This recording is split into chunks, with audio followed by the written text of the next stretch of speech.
আর্জেন্টিনার খেলোয়াড় তোর প্রিয় হলো কেমনে বেঈমান?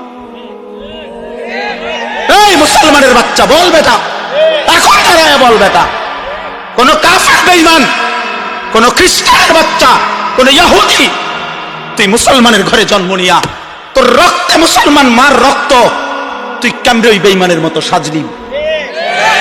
এই বেহায়া বল বেহায়া,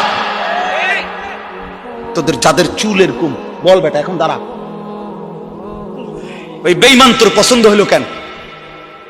তোর রক্তে ইসলাম নাই বেটা, তোর মা মুসলমান না, তোর বাপ মুসলমান না বেটা, তোর দাদা দাদি মুসলমান না, ওরা সব বোকা, তুই চালাক হয়ে গেছ বেটা, তুমি পণ্ডিত হয়ে গেছ। কোন বেঈমানের অংশগ্রহণ করলাম? কেন সাজলা বেঈমানের মতো? তোমার নবী নাই, তোমার রাসূল নাই, তোমার আল্লাহ নাই,